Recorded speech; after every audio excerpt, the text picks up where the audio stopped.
going to switch gear a bit on a different topic. The title, as you can see, is From Risk to Revenue, Securing the Multi-Channel Communication. And so I think, happy to have you, Pavel, here on this fireside chat. So first, good afternoon. We just went away from lunch, so we'll try to keep it very interactive and interesting for you guys. Welcome again. So today, we're going to look at the risk and revenue, basically how the industry can better secure a multi-channel communication. We have voice, messaging, data, and so how do you unlock new commercial value? So this is a topic that covers everyone that touches operators, enterprise, aggregators, and regulators alike. So again, I'm pleased to join by Pavel Okhotnikov from LANCK Telecom. Pavel, before we dive in, maybe you could introduce yourself, and I will probably just going to give you the control. The control, yes. All right. Thank you, Matt. First of all, thanks to Matt for the possibility to be here and to do some speaking on the essential topics and some media. Hello once again, everyone. My name is Pavel. I'm heading business development at LANCK Telecom. For over last 12 years, I've been driving international expansion in the field of telco industry and also in the security, helping partners to unlock value, new opportunities, with smart and innovative solutions. Okay, so thank you, Pavel. So let's move on to I'll take back the clicker and we move on to, so I'm gonna, so before we go into the meat of the conversation, maybe you can share a quick overview of LANCK Telecom. Where do you guys sit in the value chain, and who are the partners you work with in the Asia Pacific region? All right. So LANCK Telecom have been providing services like voice, SMS, termination for the last 25 years. Actually, this year is our anniversary. Apart from that, we're also engaged into developing and providing anti-fraud solutions that are able to combat the fraud in various types of channels.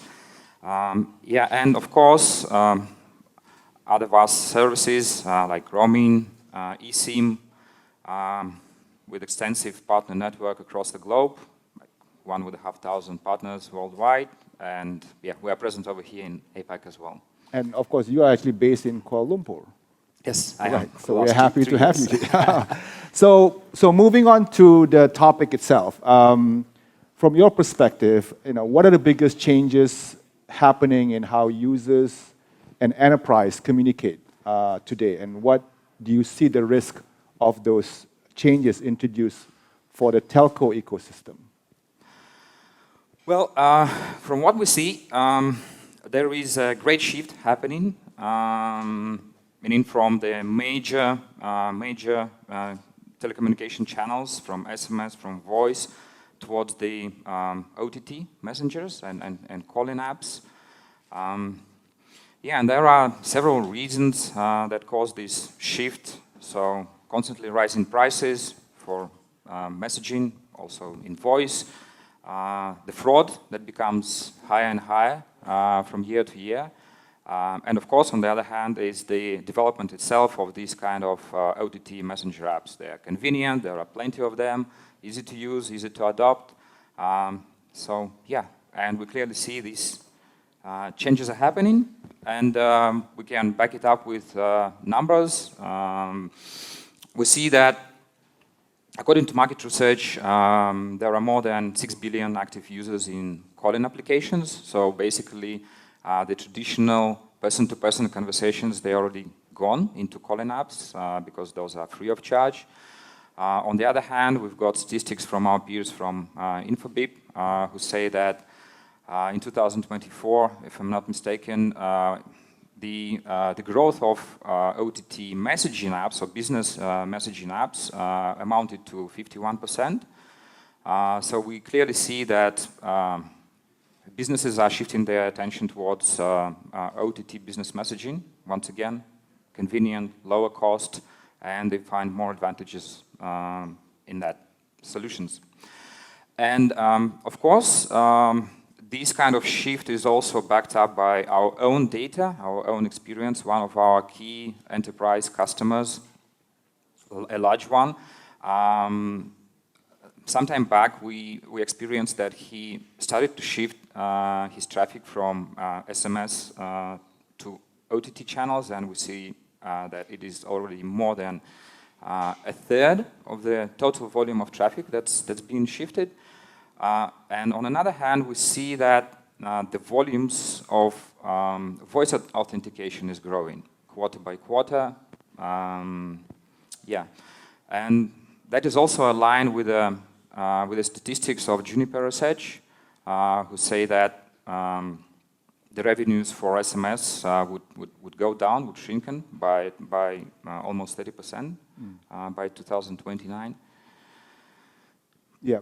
So going back to that slide. Yes. Because I want to go back to that slide that you have earlier. Yeah.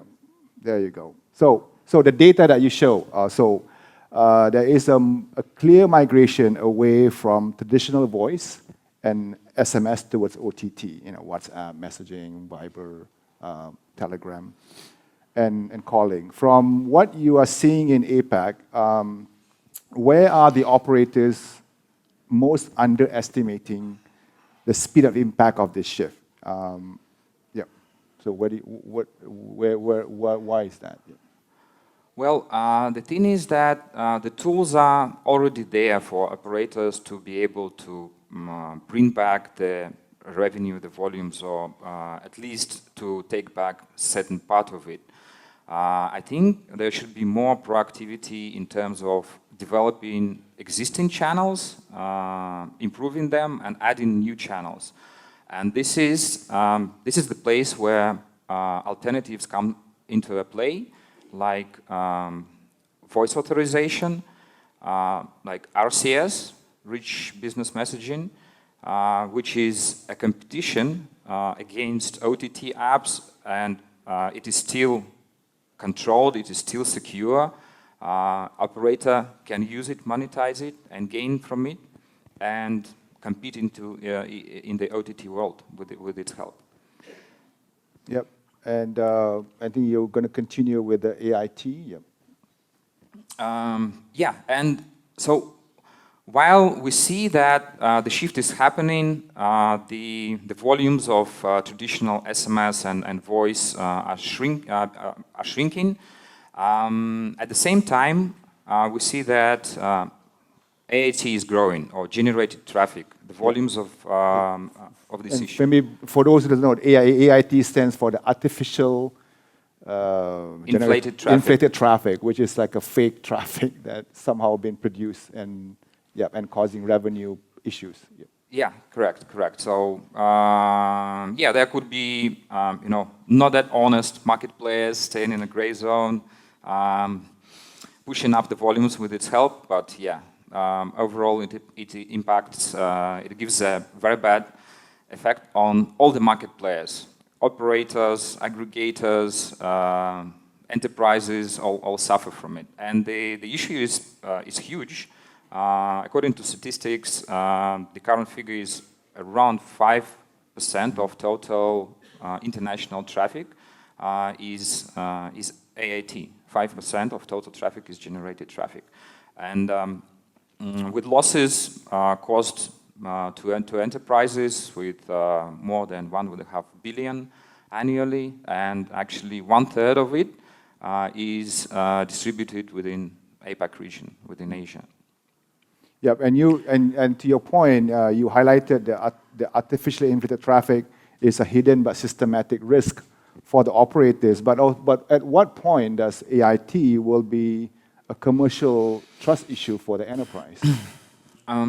Well, for years, the issue of generated traffic, it was kind of neglected by some market players because, well, the volumes were not as high as now.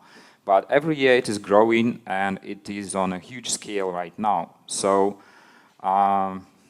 since it is scaling, it is more visible, it gives more impact towards commercial part, it gives more impact towards relations between enterprise, operator, and the enterprise attitude towards the SMS channel. So enterprises are starting to lose trust towards this channel, and that is also why they are shifting, driving their attention to other alternatives that are over there in the market. And this also leads us to kind of market paradox, or name it as you wish. We'll try to describe it in simple words. So since the costs are rising for enterprises, right, they are looking towards alternative solutions, alternative channels. They go away from SMS, or partially go away from SMS. So, and on another hand, they push their suppliers, like aggregators, carriers, to provide them with lower prices, below market prices. And as mentioned previously, some players, not honest players, could use the advantage of AAT in this case to push up the numbers, to get high bills from enterprises. Then everything becomes visible to enterprises. They dispute the invoices. They dispute not only the fraudulent portion, but they can dispute everything in the whole. So this all again leads to shrinking volumes in the SMS channel, and then operators have to give some feedback, have to react somehow towards it. So they increase the prices again to cover on the losses on the side of shrinking volumes of SMS. So, and this all comes into a cycle. So how do we try and cope with or tackle that issue is that we stand for secure and smart multi-channel management to be able to provide to enterprises various kinds of channels that are able to satisfy the different needs.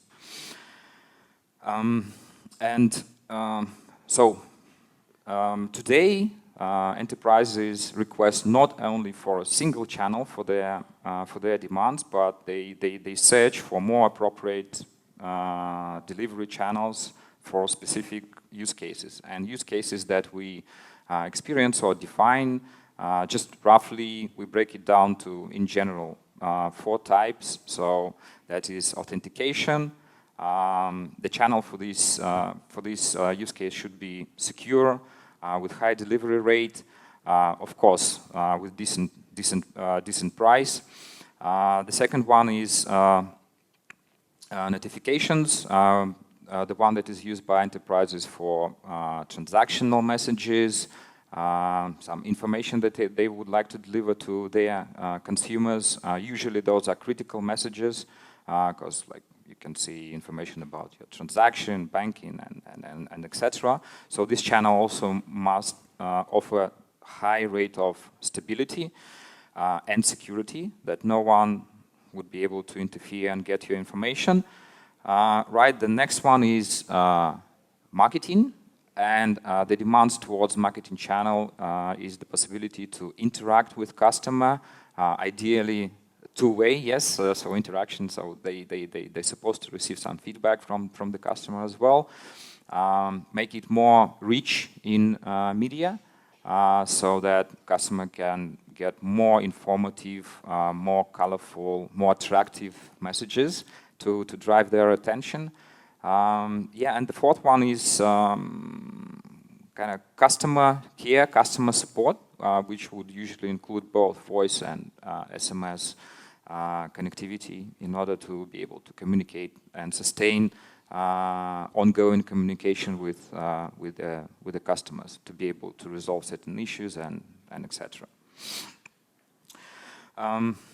Yeah, so and a closer look to the channels themselves. We're not going to cover the basic ones or the general ones, so we'll just highlight few. First one that I would like to talk about is voice authentication, the one that could be monetized by mobile operators alongside with the SMS. Today, we see that it is around 70% of countries worldwide that adopted voice authentication already. Though some operators in some countries still neglecting it, still not using it, but when the voice OTP is added specifically to Cascade and backed up with SMS, this allows to have a stable solution with high conversion rate, high delivery rate at a decent price. So this will still allow enterprises to enjoy a more affordable rate, right? But to stay within the main channels of communication of mobile operator. So because that is voice, right? And then we also come to another one, which is very questionable, controversial method, like flash calls, and most of it, or a huge chunk of it, sits in the gray zone. Like the ones that operators do not monetize, right? And then with this issue, or with this solution or issue, it is both.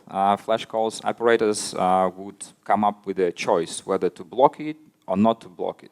So if they ignore it, then they lose on the revenue. They do not monetize it, right? And they also lose on the SMS traffic, because SMS is going into flash calls in this case, right? And on the other hand, if they block flash calls, all right, they stop the abuse, but still they would not return the lost revenue, or all the lost revenue, back into their main channel, into the SMS channel. Yeah, I mean, that is a very interesting point. You know, this whole idea of flash call, but what does it mean actually to move flash call? How do you move flash call from a gray route to I guess a white route? And and how can operators monetize this without creating additional risk to them? Yeah. All right, good question. I wouldn't say moving from route or something like that, but well, basically something that is controlled and visible and managed and monetized by mobile operator. So I would call that white solution, right? So the gray solution is everything that is not known to mobile operator, okay, right? The ones that he does not monetize, does not control. And you can do that with the help of various systems like anti-fraud. For instance, we develop anti-fraud solution. It is able to, first of all, detect flash calls. Secondly, differentiate legit traffic from gray traffic. Also gives a tool to mobile operator to to make a decision and to implement it. And he can either block those flash calls, either he can monetize it. Yeah. And this way, try and bring back a certain portion of. Yeah. I think it's a great approach, and I think beyond that, what are the channels that you might offer or suggest? Yeah, one of those that I touched upon already in the beginning, that's RCS or RBM. Over here already for years, but still not adopted by many countries and many mobile operators. But where it works, it is a great solution for enterprises, and it seems like it has to offer everything that enterprise demands in terms of communication with customers. So you can whitelist SIDs over there. You can have chatbots. You can have template management system. There is rich media, so it is colorful, informative for the end customer, for the end user. It is also stable, reliable, controlled, and that is the channel that is monetized by mobile operators. So, and it gives a good advantage to mobile operators to enter this OTT world, because they do not, in most of cases, I would say, they do not monetize on on using OTT messages by enterprises like WhatsApp, Telegram, Viber, and etc. But they can compete with those messengers with the help of RCS or RBM and monetize it. So offer a better solution to enterprises, drive more revenues, drive more traffic per each customer, onboard new customers with help of this solution. Yeah, seems like it is everything that that enterprise asks for, and I think that mobile operators should not neglect and should take a look and consider adopting it. Yeah, and in terms of messaging, so yeah, why is it also one of the reasons why enterprises look at it? Not only because of cost, but it is also widespread, like easy to adopt. Most of their consumers, their customers, they already use these messengers, and there is a huge variety and coverage from international big messengers like WhatsApp, once again, to smaller ones or local national ones like Zalo, for example, in Vietnam. So, but still, once again, so using those for critical type of messaging, it's not the best solution, because once again, they are not, most of cases, they are not regulated, not controlled by operator, that do not provide that level of security like SMS. Yeah, and once again, coming back to RCS, so that's the possibility to compete with those messengers.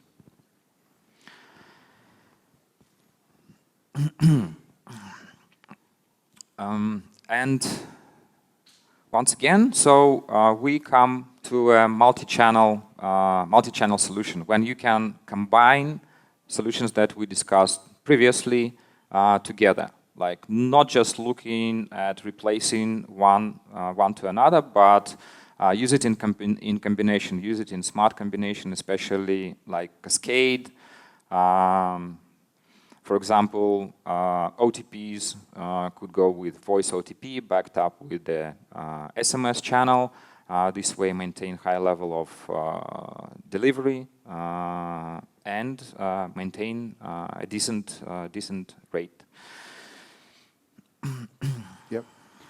I think let's go back to the other slide. I have a question for you. Yeah. So you position the multi-channel orchestration as the answer. You know, so the so every enterprise should, or at least operators should, look at a multi-channel strategy, not a replacement. So not no. I think they should support all channels basically. But is this achievable for smaller operators, you know, or is it just meant for the large tier 1 operators? Well, technically everything is possible, right? It's just a matter of how much resources and time operator is able and willing to dedicate to developing and maintaining the platform. On the other hand, there are already solutions over there in the market that are operational, that are working, that have experience. We do have our own CPaaS as well, so yeah, so optional, partner with someone who is able to provide this kind of a solution. So why don't you share some practical example? I mean, we've talked a lot of abstract, so are there any practical use cases example that you want to share? Yeah, I've got a couple for today. One is specifically about managing different channels towards the needs of specific enterprise. So over here we can see information about one of our big customers who approached us with a volume of SMS that and different types of SMS or different type of messengers, right? That has to be delivered to his customers. So those were OTP, one-time passwords. Those were notificational messages, and those were messages for marketing campaigns. Quite good volume. When we calculated with him the overall cost that would be charged for if all these messages go through SMS channel, it was over his budget, and so his critical and core request was to maintain the level of budget like bearable for him, right, and still provide a good, stable, solid solution as always. So yeah, in this case, we distributed the messaging in 3 different channels. So notifications, for notifications, we used voice OTP backed up with SMS. For notifications, we just remained it as SMS, and for marketing campaigns, RCS, to gain better user experience, better results, and also to be able to cut down the costs. So this way, after the final talks and calculations with this solution, yeah, the overall budget, or the planned cost of the solution, was almost 30% lower than the original one. So that was a great solution for the customer. So yeah, I think we want to kind of move to lunch quickly, but let's go through quickly your slide. I think you have a couple of things to share, so maybe you can kind of wrap up and we can get to lunch. Yeah. All right. Yeah, just wanted to mention about the second case, just in a few words. So that is the usage of anti-fraud system. We were approached by a mobile operator with a certain portion of traffic, which was kind of flagged as suspicious traffic. So we did a run through this messaging with the system, and we found out we were able to break down his traffic into 3 categories, like fraudulent, suspicious, and kind of genuine, which allowed for the operator to take next actions, right, and do the necessary adjustments in order to avoid certain risks, reputational risks, and etc. And it could be done also in a real lifetime. So, yeah, wrapping up, we still have a couple of minutes? We have maybe 1 minute, yes. Or 2. Maybe 1 or 2 okay, minutes. 1 or 2 minutes, yeah. Okay. All right, so to summarize. Yeah, to wrap up, I mean, I think I guess I want to go into the gist of it, what was your message to the operators, enterprise, based on all the information that you have shared today? So we clearly see that there is a shift of traffic, right, from traditional channels, SMS voice, into OTTs. There's another big problem of AAT, and it would be great to see mobile operators to be proactive, and if there are changes, to lead these changes rather than to follow them. So try to be more proactive, adapt new channels of communication that you are able to control and monetize, make it stable and user-friendly for the enterprises, right? Or improve your current channels. The message is very straightforward. Yes, pretty straightforward. I would say for carriers or aggregators, yes, drive your attention towards versatility of solutions that you can provide, like multi-channel orchestration. Some solutions that are able to support enterprises in filtering messaging, like anti-fraud solutions. Yeah, and on another hand, towards enterprises, well, prioritize quality, stability, long-term play against the lower cost. Yeah, I think it's managing your channel and making it's the mix of the channel, becoming smarter of how do you manage your cost structure and utilizing the best channel for the best engagement, basically. So, Right. so with that note, I think, should we? So I think we want to spend more time networking and having lunch and continue the conversation. So if you have any questions to Pavel, please approach him directly and follow up on any of these topics. On that note, we are adjourned for lunch. Thank you, Pavel. Thank you, Matt. Thank you.